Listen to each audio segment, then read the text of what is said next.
ਅੱਛਾ ਚਾਚਾ ਜੀ, ਜਦੋਂ ਉਜਾੜਾ ਪਿਆ 47 ਦੀ ਵੰਡ ਲੱਗੀ ਹੈ ਤੇ ਤੁਸੀਂ ਉੱਥੋਂ ਨਿਕਲ ਕੇ ਕਿਹੜੇ ਪਾਸੇ ਨੂੰ ਫਿਰ ਸਫ਼ਰ ਸ਼ੁਰੂ ਕੀਤਾ? ਜਦੋਂ ਨਿਕਲੇ ਨਾ ਕਹਿਣ ਲੱਗੇ ਵੀ ਸਾਨੂੰ ਨਾ ਵੀ ਤੁਸੀਂ ਜਰਾ ਘਰੋਂ ਬਾਹਰ ਹੋ ਜਾਓ। ਅੱਛਾ। ਆ ਕੇ ਕਿਹਾ, ਹੂੰ।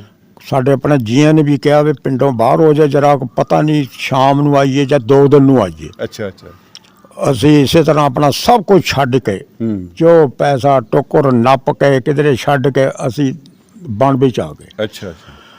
ਆ ਕੇ ਗੜ੍ਹ ਆ ਗਏ। ਗੜ੍ਹ ਤੋਂ ਫਿਰ ਉੱਥੇ ਰਹੇ ਸੀ 2 ਰਾਤਾਂ। ਅੱਛਾ ਉੱਥੋਂ ਗੜ੍ਹ ਤੋਂ ਫਿਰ ਗਏ ਡੋਲੀਆਂ। ਅੱਛਾ ਡੋਲੀਆਂ ਰਹੇ ਫਿਰ 1 ਰਾਤ। ਅੱਛਾ ਫਿਰ ਉੱਥੋਂ ਆਰਡਰ ਆ ਗਿਆ ਵੀ ਇੱਥੋਂ ਵੀ ਨਿਕਲੋ। ਅੱਛਾ। ਉੱਥੋਂ ਫਿਰ ਅਸੀਂ ਬੇੜੀ ਦੇ ਵਿੱਚ ਬੈਠੇ ਰੋਪੜ ਚਲੇ ਗਏ। ਅੱਛਾ ਰੋਪੜ ਦੇ ਵਿੱਚ ਜਾ ਕੇ ਨਾ ਫਿਰ ਸਾਡਾ ਪਿੰਡ ਸੀ ਜਿਹੜਾ ਦੁਗਰੀ ਸੀ ਨਾ, ਅੰਬਾਲੇ ਜ਼ਿਲ੍ਹੇ ਵਿੱਚ, ਹਾਂ ਹਾਂ। ਉਹ ਕੋਈ ਕਿਲੋਮੀਟਰ ਸੀ। ਇੱਥੇ ਵੀ ਗੁਜਰੀ ਤੇ ਦੁਗਰੀ ਵਿੱਚ ਵੀ? ਦੁਗਰੀ ਬਹੁਤ ਸਾਰਾ ਪਿੰਡੇ ਗੁਜਰਾਂ ਦਾ ਸੀ। ਅੱਛਾ ਅੱਛਾ ਅੱਛਾ। ਉੱਥੇ ਫਿਰ ਅਸੀਂ ਦੁਗਰੀ ਚਲੇ ਗਏ। ਦੁਗਰੀ ਤੋਂ ਫਿਰ ਅਸੀਂ ਉੱਥੇ ਰਹੇ 15-20 ਦਿਨ। ਅੱਛਾ। ਉੱਥੇ ਅਮਨ ਚੈਨ ਸੀ ਜ਼ਿਆਦਾ। ਅੱਛਾ ਅੱਛਾ। ਤੇ ਉੱਥੋਂ ਫਿਰ 15-20 ਦਿਨਾਂ ਬਾਅਦ ਇੱਕ ਸਾਡਾ ਕਾਰੀ ਸੀ, ਬਹੁਤ ਮੰਨਿਆ ਪਰੁੰਨਿਆ ਬੰਦਾ ਸੀ। ਅੱਛਾ ਅੱਛਾ। ਉਹਨੂੰ ਫਿਰ ਆਰਡਰ ਆ ਗਿਆ ਵੀ ਤੂੰ ਨਾ, ਤੈਨੂੰ ਨਹੀਂ ਅਸੀਂ ਛੱਡਣਾ, ਤੈਨੂੰ ਜਾਣ ਵੀ ਨਹੀਂ ਦੇਣਾ, ਅੱਛਾ। ਤੈਨੂੰ ਅਸੀਂ ਮਾਰਾਂਗੇ। ਠੀਕ ਠੀਕ। ਉਹ ਫਿਰ ਨਾ ਅਸੀਂ ਨਾ ਸਾਰੇ ਦੁਗਰੀ ਦੇ ਪਿੰਡ ਨੇ, ਨਾਲ ਤਖਤਗੜ੍ਹ ਸੀ, ਅੱਛਾ। ਨਾਲ ਡੋਲੀਆਂ ਸੀ। ਤਖਤਗੜ੍ਹ ਜਿਹੜਾ ਇਹ ਸ਼ਹਿਰ ਸੀ ਜਾਂ ਕਸਬਾ ਸੀ ਉਸ ਟਾਈਮ? ਤਖਤਗੜ੍ਹ ਤਾਂ ਸ਼ਹਿਰ ਸੀ ਨਾ। ਅੱਛਾ ਅੱਛਾ। ਸ਼ਹਿਰ ਸੀ। ਹੁਣ ਉਹ ਸਾਡਾ ਹੁਸ਼ਿਆਰਪੁਰ ਦਾ ਜ਼ਿਲ੍ਹਾ ਬਣ ਗਿਆ। ਅੱਛਾ ਅੱਛਾ। ਉਹ ਹੁਸ਼ਿਆਰਪੁਰ ਦਾ ਉਹ ਜ਼ਿਲ੍ਹਾ ਹੋ ਗਿਆ। ਜ਼ਿਲ੍ਹਾ ਬਣ ਗਿਆ ਹੁਣ ਰੋਪੜ ਜਿਹੜਾ। ਅੱਛਾ ਅੱਛਾ। ਤੇ ਫਿਰ ਉੱਥੋਂ ਆਰਡਰ ਹੋ ਗਿਆ। ਫਿਰ ਜੀ ਸਾਰੇ ਪਿੰਡਾਂ ਨੇ ਨਾ ਲੁਕੋ ਕੇ ਮੌਲਵੀ ਨੂੰ ਨਾ ਛੁਪਾ ਕੇ ਰੱਖਿਆ। ਅੱਛਾ ਅੱਛਾ ਅੱਛਾ। ਵੀ ਉਹਨਾਂ ਨੇ ਕਿਹਾ ਇਹਨੂੰ ਛੱਡਣਾ ਨਹੀਂ ਅਸੀਂ। ਹਾਂ ਜੀ। ਅੱਛਾ ਅੱਛਾ। ਫਿਰ ਇੱਥੇ ਆ ਕੇ ਅਸੀਂ ਟਿੱਬੀ ਤੇ ਆ ਕੇ ਬਹਿ ਗਏ ਜਿੰਨੇ ਵੀ ਹਨ। ਅੱਛਾ ਅੱਛਾ ਅੱਛਾ। ਟਿੱਬੀ ਤੇ ਆ ਕੇ ਬਹਿ ਗਏ। ਉੱਥੇ ਰਹੇ 2-4 ਦਿਨ ਰਹੇ। ਉੱਥੇ ਫਿਰ ਗੋਲੀਆਂ ਗਾਲੀਆਂ ਛੁਰੇ ਵੱਜਦੇ ਰਹੇ। ਕਹਤਾ ਇਹ ਟਿੱਬੀ ਸੀ ਉਹ ਪਿੰਡ ਦਾ ਨਾਂ ਜਾਂ ਕੋਈ ਪਹਾੜੀ ਦਾ ਨਾਂ ਸੀ? ਪਹਾੜੀ ਸੀ। ਪਹਾੜੀ ਅੱਛਾ, ਇਸ ਤਰ੍ਹਾਂ ਜਿਸ ਤਰ੍ਹਾਂ ਮਤਲਬ ਪਹਾੜੀ ਉੱਤੇ ਜਾ ਕੇ ਬਹਿ ਗਏ। ਪਹਾੜੀਆਂ ਤੇ ਬਹਿ ਗਏ। ਓਏ ਹੋਏ। ਸਿੱਖ ਵੀ ਲੜਨ ਵਾਲੇ ਸਾਡੇ ਪਹਾੜੀਆਂ ਤੇ ਬਹਿ ਗਏ। ਓਏ। ਅਸਲੇ ਫਿਰ ਚਲਾਉਣ ਲੱਗ ਪਏ ਉੱਧਰ ਤੋਂ ਗੋਲੀਆਂ ਗਾਲੀਆਂ। ਅੱਛਾ ਅੱਛਾ। ਉੱਥੇ ਫਿਰ 5-4 ਦਿਨ ਰਹੇ। 5-4 ਦਿਨ ਤੋਂ ਬਾਅਦ ਫਿਰ ਸਤਿਆਣੇ ਚਲੇ ਗਏ। ਅੱਛਾ ਫਿਰ ਨਾਲ ਟਿੱਬੀ ਦੇ ਨਾਲ ਸਤਿਆਣਾ ਸੀ। ਅੱਛਾ ਅੱਛਾ। ਉੱਥੇ ਰਹੇ 5-7 ਦਿਨ। ਅੱਛਾ ਕੈਂਪ ਲੱਗਦੇ ਰਹੇ ਨਾ, ਕੈਂਪਾਂ ਦੇ ਕੈਂਪ। ਕੈਂਪਾਂ ਦੇ ਤੁਸੀਂ ਬਦਲਦੇ ਜਾ ਰਹੇ ਸੀ? ਕੈਂਪਾਂ ਦੇ ਆਗਾਂ ਤੇ ਆਗਾਂ ਬਦਲਦੇ ਜਾਂਦੇ ਸੀ। ਠੀਕ ਠੀਕ। ਪਰ ਨਾਲ ਹੋਰ ਲੋਕ ਰਲਦੇ ਗਏ। ਅੱਛਾ। ਫਿਰ ਸਾਨੂੰ ਆਰਡਰ। ਇਹ ਕਰਾਲੀ ਕੈਂਪ ਵਿੱਚ ਚਾਚਾ ਜੀ, ਹਾਂਜੀ। ਉੱਥੇ ਕਹਿੰਦੇ ਬੰਦੇ ਜਿਉਂਦੇ ਮਰ ਗਏ, ਉੱਥੇ ਬੜੇ ਹਾਲਾਤ ਖਰਾਬ ਸੀ, ਤੁਸੀਂ ਦੱਸੋ? ਫਿਰ ਉੱਥੋਂ ਤੇ ਫਿਰ ਅਸੀਂ ਜਾਂਦੇ ਨਾ, ਉੱਥੋਂ ਫਿਰ ਸਾਰੇ ਜਬਕ 5-7 ਪਿੰਡਾਂ ਦੇ ਇਕੱਠੇ ਹੋ ਗਏ ਨਾ ਲੋਕ। ਹਾਂ ਹਾਂ। ਫਿਰ ਆਰਡਰ ਹੋ ਗਿਆ ਵੀ ਤੁਸੀਂ ਕਰਾਲੀ ਕੰਪ ਜਾਓ। ਅੱਛਾ ਅੱਛਾ ਅੱਛਾ। ਉੱਥੇ ਤਾਂ ਫਿਰ ਕਰਾਲੀ ਕੰਪ ਚਲੇ ਗਏ। ਅੱਛਾ ਅੱਛਾ। ਮਤਲਬ ਫਿਰ ਜਦੋਂ ਤੁਸੀਂ ਕਰਾਲੀ ਆ ਗਏ, ਉੱਥੇ ਫਿਰ ਕਿੰਨਾ ਅਰਸਾ ਰਹੇ ਜੀ? ਕਰਾਲੀ ਅਸੀਂ 3 ਮਹੀਨੇ ਰਹੇ। ਫਿਰ ਅੱਛਾ ਅੱਛਾ। ਉੱਥੇ ਕੋਈ ਖਾਣ ਪੀਣ ਦਾ ਬੰਦੋਬਸਤ? ਮਹੀਨੇ ਦੇ ਵਿੱਚ ਸਾਨੂੰ ਕੋਈ ਸ਼ੈ ਨਹੀਂ ਸੀ ਲੱਭਦੀ। ਓਏ ਹੋਏ। ਇੱਕ ਮੁੱਠੀ ਅੰਜ ਮੀਚ ਕੇ ਦਿੰਦੇ ਸੀ, ਅੰਜ ਇੱਕ ਜੀ ਨੂੰ। ਇਹ ਕੀ ਸੀ? ਜੀ ਦੇ 10 ਜੀ। ਆਹੋ 10 ਅੱਛਾ। ਜੀ ਆਟਾ ਥਾ, ਇੱਕ 10 ਮੁੱਠੀਆਂ ਅੱਛਾ। ਮੀਚ ਕੇ। ਉਹਦੀਆਂ ਰੋਟੀਆਂ 3 ਵੀ ਨਹੀਂ ਸੀ ਪੱਕਦੀਆਂ ਹੁੰਦੀਆਂ। ਓਏ ਹੋਏ। ਉਹ 3 ਵੰਡ ਕੇ ਖਾਣੀਆਂ। ਮਤਲਬ ਇਹ ਕਿ ਭੁੱਖ ਦੇ ਨਾਲੇ ਭੁੱਖ ਦੇ ਨਾਲ ਮਰ ਗਏ ਜੀ। ਜੀ ਦੇ ਜੇ 10,000 ਬੰਦਾ ਸੀ ਨਾ, ਮੇਰਾ 3,000 ਬੰਦਾ ਹੀ ਆਇਆ ਨਾ ਉੱਥੋਂ ਤੇ। ਓਏ ਹੋਏ, ਸਾਰੇ ਮਰ ਗਏ ਜਾ। ਸਭ ਮਰ ਗਏ। ਬਾਕੀ ਜਿਹੜੇ ਬੰਦੇ ਜਰਾ ਫਿਰਨ ਟੁਰਨ ਵਾਲੇ ਸੀ, ਹਾਂ। ਤੇ ਉਹਨਾਂ ਨੇ ਬਾਹਰ ਨਿਕਲ ਜਾਣਾ, ਕਮਾਦ ਲਿਆਣਾ ਤੋੜ ਕੇ ਰਾਤ ਨੂੰ, ਛੱਲੀਆਂ ਮਕਈ ਲਿਆਣੀ, ਉਹ ਭੁੰਨ ਕੇ ਖਾਣੀ। ਤੇ ਇੰਨੀਆਂ ਨਸੀਬਤਾਂ ਵਿੱਚ ਰਹੇ। ਤੇ 3 ਮਹੀਨੇ ਦਵਾਈਆਂ, ਖੂਹਾਂ ਵਿੱਚ ਵੀ ਦਵਾਈਆਂ, ਆਟੇ ਵਿੱਚ ਵੀ ਦਵਾਈਆਂ, ਓਏ ਹੋਏ। ਜ਼ਹਿਰ ਪਾਈ ਵੀ। ਓਏ।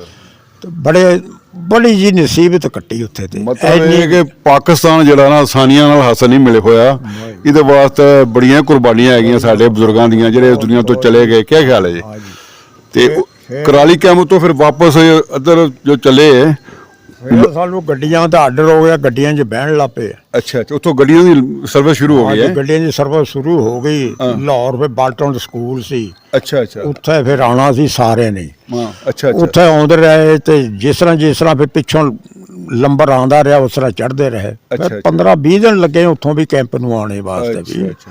ਤੁਸੀਂ ਲਾਹੌਰ ਪਹੁੰਚ ਗਏ ਫਿਰ? ਅਸੀਂ ਫਿਰ ਲਾਹੌਰ ਪਹੁੰਚ ਗਏ। ਅੱਛਾ। ਲਾਹੌਰ ਤੋਂ ਫਿਰ ਇੱਧਰ ਆਏ ਫਿਰ? ਲਾਹੌਰ ਤੋਂ ਫਿਰ ਨਾ ਉੱਥੇ ਬਾਊ ਬਦਰਦੀਨ ਸੀ, ਟੌਂਸੇ ਵਾਲਾ। ਅੱਛਾ ਅੱਛਾ। ਤੇ ਅਲੀ ਸ਼ੇਰ ਡਾਂਗੀ ਸੀ। ਅਲੀ ਸ਼ੇਰ ਡਾਂਗੀ ਦਾ ਪਿੰਡ ਕਿਹੜਾ ਸੀ? ਸ਼ੇਖ ਦਾ ਕੋਟ ਸਾਥਲੀ ਦਾ ਸੀ ਅਲੀ ਸ਼ੇਰ ਡਾਂਗੀ।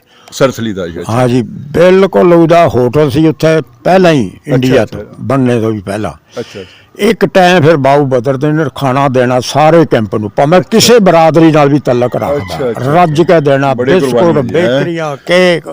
ਇੱਕ ਟਾਈਮ ਅਲੀ ਸ਼ੇਰ ਡਾਂਗੀ ਨੇ ਦੇਣਾ। ਮਾਸ਼ਾਅੱਲਾ, ਬੜੀ ਗੱਲ ਹੈ। ਅਲੀ ਸ਼ੇਰ ਡਾਂਗੀ ਦਾ ਇੰਨਾ ਕੁ ਬਕਾਰ ਸੀ, ਇੰਨਾ ਕੁ ਸਾਰੇ ਕੈਂਪ ਦੇ ਵਿੱਚ ਫਿਰਦਾ ਸੀ ਉਹ। ਕਿਸੇ ਦੀ ਦਵਾਈਆਂ ਵੀ ਦਿੱਤੀਆਂ ਉਹਨਾਂ ਨੇ।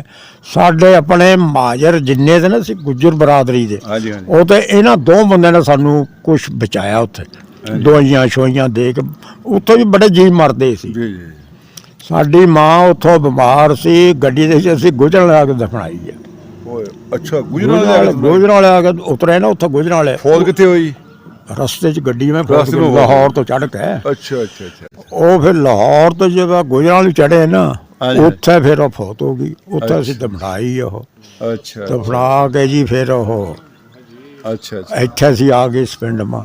ਮਾਸ਼ਾਅੱਲਾ। ਇਸ ਪਿੰਡ ਮਾ ਫਿਰ ਜੋ ਕੁਛ ਵੀ ਹਕੀਕਤ ਇੱਥੇ ਵੀ ਤੁਸੀਂ ਬੜੀ ਤੰਗੀ ਦੇਖੀ ਹੈ, ਬੜੀ ਪਰੇਸ਼ਾਨੀ ਦੇਖੀ ਹੈ। ਜਿਹੜੇ ਪਹਿਲਾਂ ਆ ਗਏ ਸੀ ਉਹਨਾਂ ਨੂੰ ਮਾਲ ਮਿਲ ਗਿਆ, ਅਸੀਂ ਤਾਂ ਰਹਿ ਗਏ ਫਿਰ ਵਿਹਲੇ ਦੇ ਵਿਹਲੇ ਹੀ। ਸਾਨੂੰ ਕੋਈ ਸ਼ੈ ਨਹੀਂ ਸੀ ਮਿਲਦੀ ਇੱਥੇ। ਲੇਕਿਨ ਇਹ ਜਿਹੜੀ ਤੁਸੀਂ ਕੁਰਬਾਨੀ ਦਿੱਤੀ ਹੈ ਨਾ, ਇਹ ਹਿਜਰਤ ਵਾਲੀ ਤੁਹਾਡੇ ਬਜ਼ੁਰਗਾਂ ਨੇ, ਇਹ ਤੁਹਾਡੀ ਦੁਨੀਆ ਵੀ ਬਣ ਗਈ ਤੇ ਆਖਰਤ ਵੀ ਬਣ ਗਈ। ਬਿਲਕੁਲ ਅੱਲਾ ਜੀ। ਇੱਥੇ ਵੀ ਆ ਕੇ ਜਿਹੜੇ ਜੀ ਪਹਿਲਾਂ ਆ ਗਏ, ਜਿਹੜੇ ਸ਼ਹਿਰਾਂ ਵਿੱਚੋਂ ਆਏ, ਲਖਨਊ, ਆਗਰਾ, ਦਿੱਲੀ, ਉਹ ਜਹਾਜ਼ਾਂ 'ਚ ਆ ਗਏ।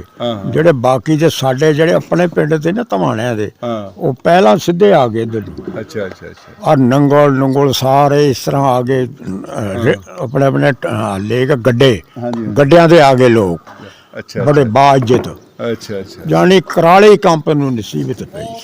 ਅੰਬਾਲਾ ਜ਼ਿਲ੍ਹਾ ਤੇ ਜੀ ਬਹੁਤ ਨਸੀਬਤ ਵਿੱਚ ਆਇਆ। ਅੱਛਾ। ਜੀ ਬਹੁਤ ਸ਼ੁਕਰੀਆ ਜੀ, ਮਿਹਰਬਾਨੀ। ਨਾਜ਼ਰੀਨ, ਇਹ ਹੈਗੇ ਸੀ ਸਾਡੇ ਬਜ਼ੁਰਗ ਜਨਾਬ ਐਕਸ ਚੇਅਰਮੈਨ, ਸਾਬਕਾ ਚੇਅਰਮੈਨ ਚੌਧਰੀ ਵਲੀ ਮੁਹੰਮਦ ਗੁੱਜਰ ਉਦੋਵਾਲੀ ਤੋਂ। ਹੁਣ ਕੁਝ ਨੌਜਵਾਨ ਮੇਰੇ ਨਾਲ ਮੌਜੂਦ ਨੇ, ਮੈਂ ਉਹਨਾਂ ਨੂੰ ਕੁਝ ਪੁੱਛਣਾ ਚਾਹਾਂਗਾ ਜੀ। अस्सलाम वालेकुम। वालेकुम अस्सलाम जी। ਸਰ, ਕੀ ਨਾਂ ਹੈ ਤੁਹਾਡਾ? जी मोहम्मद जमील। ਜਮੀਲ ਸਾਹਿਬ, ਕਿਹੜਾ ਪਿੰਡ ਹੈ ਤੁਹਾਡਾ? साडा पिंड जी सरथली, ਇੰਡੀਆ ਤੋਂ ਸਰਥਲੀ, ਔਰ ਉਦੋਵਾਲੀ ਦੇ ਰਹਿਣ ਵਾਲੇ ਹੋ? उदोवाली दे रहने वाले जी। बिल्कुल। ਕੀ ਕਾਰੋਬਾਰ ਹੈ? कारोबार साडा जेड़ा गुजरां दा कारोबार है ही है। ਬੇਕਰੀ। ਜੀ अस्सलाम वालेकुम। ਵਾਸਲਾਮ। ਜੀ ਕੀ ਨਾਂ ਹੈ ਤੁਹਾਡਾ? ਬਹਾਦਰ ਹੁਸੈਨ। ਜੀ ਬਹਾਦਰ ਹੁਸੈਨ ਸਾਹਿਬ, ਕੀ ਬਿਜ਼ਨਸ ਕਰਦੇ ਹੋ? ਖੇਤੀਬਾੜੀ ਜ਼ਿਮੀਂਦਾਰ। ਕਿਹੜਾ ਪਿੰਡ ਹੈ ਆਪਣਾ? ਉਦੋਵਾਲੀ। ਉਦੋਵਾਲੀ। ਇਸ ਮਹਿਫਿਲ ਵਿੱਚ ਤੁਸੀਂ ਆਏ ਹੋ, ਬਜ਼ੁਰਗਾਂ ਦੇ ਵਿੱਚ ਕੈਸਾ ਲੱਗਿਆ ਤੁਹਾਨੂੰ? ਬਹੁਤ ਜ਼ਬਰਦਸਤ ਮਾਸ਼ਾਅੱਲਾ। ਇੰਜੋਏ ਕੀਤਾ? ਬਿਲਕੁਲ ਕੀਤਾ ਜੀ ਤੁਸੀਂ? ਬਹੁਤ ਜ਼ਿਆਦਾ ਜੀ। ਇਹ ਤੇ ਬਹੁਤ ਜਿਹੜੀਆਂ ਨੇ ਕੀ ਕਹਿੰਦੇ ਨੇ 골ਡਨ ਮੈਮੋਰੀਜ਼ ਹੈਗੀਆਂ ਨੇ, ਇਹਨਾਂ ਦੇ ਨਾਲ ਸਾਡਾ ਵਕਤ ਗੁਜ਼ਾਰਿਆ ਹੋਇਆ ਜੀ। ਤੇ ਹੁਣ ਸਾਡੇ ਵਾਸਤੇ ਇਹੀ ਸਾਡੇ ਬਜ਼ੁਰਗ ਰਹਿ ਗਏ ਨੇ। ਬਿਲਕੁਲ ਮਾਸ਼ਾਅੱਲਾ, ਇਹਨਾਂ ਦੀ ਸਿਹਤ, ਇਹਨਾਂ ਦੀ ਯਾਦਾਸ਼ਤ, ਇਹਨਾਂ ਨੂੰ ਇੱਕ ਇੱਕ ਚੀਜ਼ ਯਾਦ ਹੈ।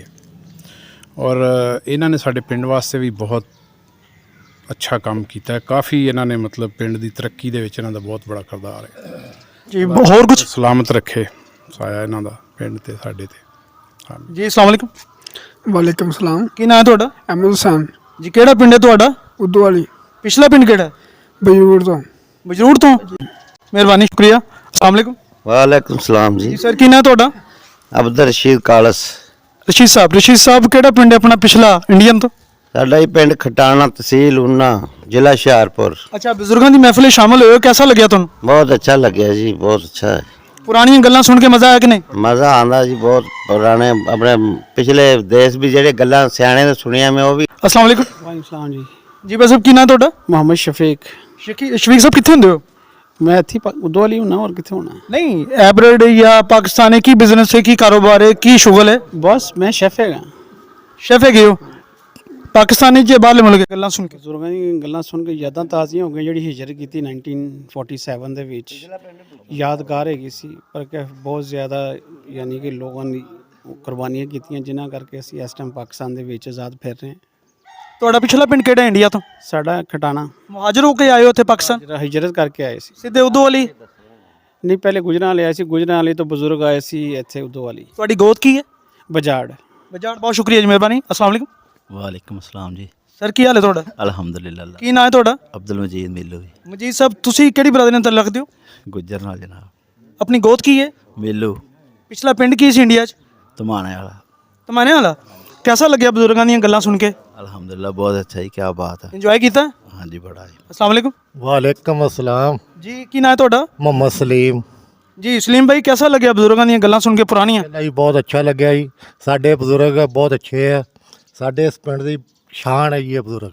ਤੁਸੀਂ ਵੀ ਇਸੇ ਪਿੰਡ ਦੇ ਹੋ ਹਾਂਜੀ ਇਸੇ ਪਿੰਡ ਦੇ ਆ, ਇੰਡੀਆ ਤੋਂ ਪਿਛਲਾ ਪਿੰਡ ਕਿਹੜਾ ਹੈ ਖਟਾਣੇ।